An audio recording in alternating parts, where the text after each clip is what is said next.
After the break, we're going to have a raffle. This is the plan. This is what's happening. Who's ready next now? Okay. Let's put something down on the sofa. So there's £1,000 down the back of the sofa. Paul, what would you like to find out back of your sofa? They say keep Paul, everybody. £1 million? Well, I'd like £1,000. This is £1 million with £1,000. Sophie, you need to get a motorcycle. Maybe some drugs. No, I don't know.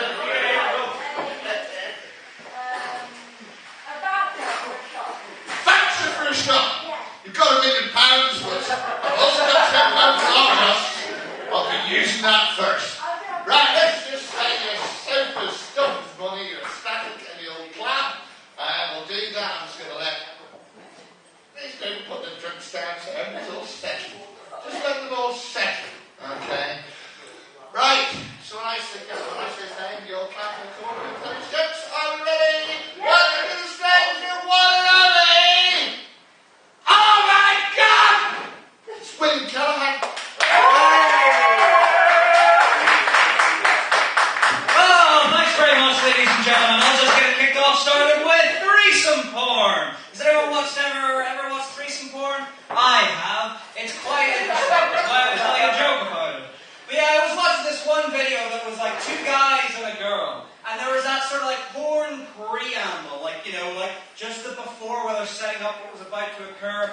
And the girl was explaining to one of the guys what was about to occur. And he says possibly the weirdest thing he could possibly say in that situation, given what was about to happen, which was, it's not going to make you gay, is it? Now, of course, homophobia is irrational. The most irrational form of homophobia is homophobia towards the man you're about to have sex with. I'm willing to try it on with a man. He's not going to make you gay, is he? And then he says something even weirder, where he says, I'm willing to try it on with a man, but, he's not going to, bring a mariachi band or something.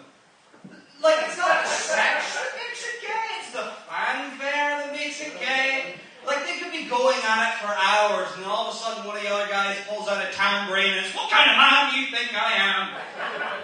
You can take your tambourine and this with you.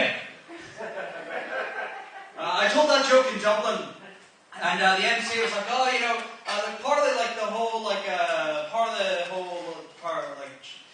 premise of that joke. Part of the whole premise of that joke is that it's about not being afraid to explore your sexuality. So it was really awkward whenever the MC who saw me perform that joke in Dublin went, "Oh, well, look at that, he came out." And I couldn't be in the back going "No, it was just the one! It was like a one-off thing!" Okay, maybe I'm a wee bit curious, only because I'm pretty sure that a guy would give a much better blowjob. Because think about it. Us men in this room, we're all intimately familiar with how that piece of equipment works. And both the times where I've had it happen to me, it's involved teeth, which can only happen from someone who has not had one attached to them their entire life. I can only imagine that a blowjob from a guy would be a revelation. Oh my God! It's exactly how I imagined it would be! Now, I don't mean that to come across as any misogynistic, of course, because I realise this is a concept that works both ways, I realise that we've been down there, and, we've been... It's not what I would be doing with it if I was down there. Fuck, it's not a scratch card. I like to put this in all my acts. I'm autistic, which for you anti-vaxxers out there is miles better than smallpox. I can't look people in the eye, but at least I can see. I feel that people are a wee bit too prejudgy with autism, whenever they find out that their kid has autism. I think you should really give it a chance, at least see how they feel with autism before you put them down. Well, our autistic friend enjoyed that. But yeah, it's pretty much like social dyslexia, basically. I struggle to sort of talk to people, and one of my things is I struggle to look at people in the eye, and people like sometimes are really weird about like you not making eye contact with them. Like they stop being able to interpret like what your like body language means, which is what I like to call autism by proxy. You have to know about autism to know about that joke. But yeah, like I'm also I'm a very anxious person. Like I think I've generalized anxiety disorder. I'm self-diagnosed, but it's quite close to what it is.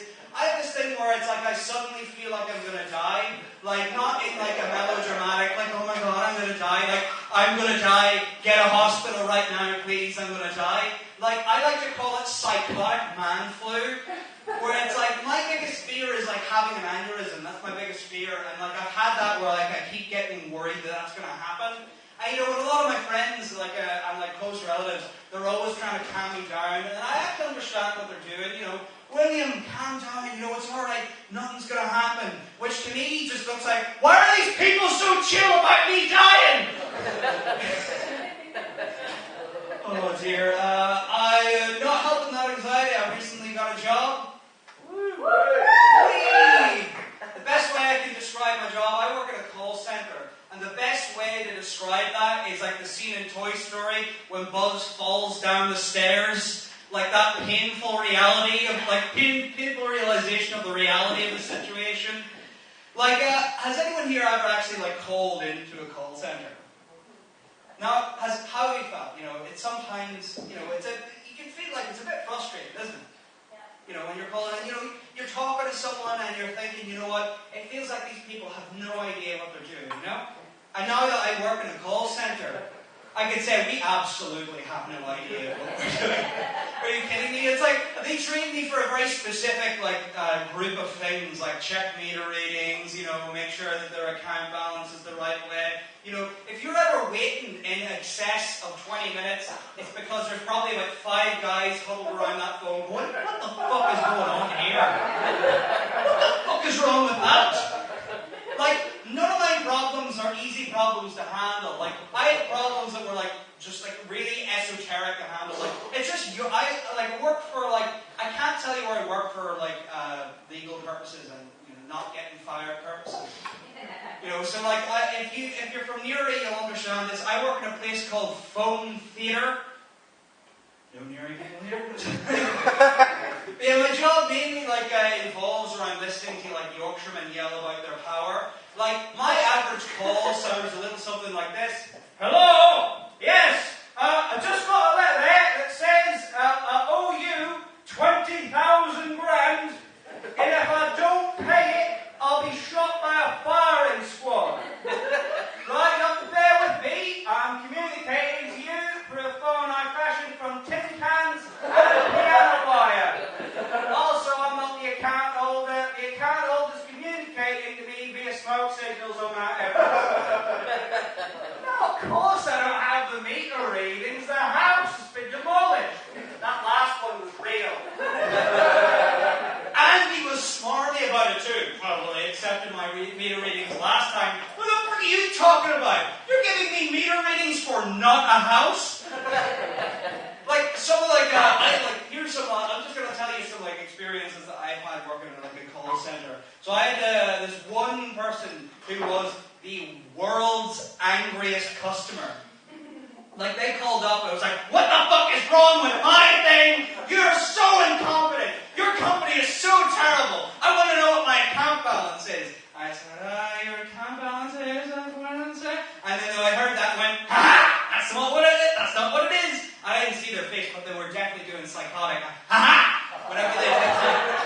And they were doing that thing like, I want your name. They weren't kicking ass, but they were taking people's names. And like, I want your name right now, and I want it now. And like I said, I put them on mute. Second, I'm not supposed to give them a surname, right? No, you're not supposed to give them a surname. Good, I wasn't going. Yeah, sorry, my name is William. I can't give you my surname for security purposes. That's the most generic name I've ever heard. And I'm pretty sure she heard me go, huh? And then this other, like, this is a weird occurrence there. Whenever I explain to people, like, I can't tell you what my name is for security purposes, they get really offended, like there's a trust issue involved there. Like, I'm sorry, I can't tell you my name for security purposes. Well, you know who I am. 'Cause I have to. I can't take meter readings for the mysterious stranger. I'm a call center worker. Good to see you. You're surviving too. Oh dear, but I can't just whose meter reading is that for? Just anybody? Just put it in the pile. It doesn't matter. Okay.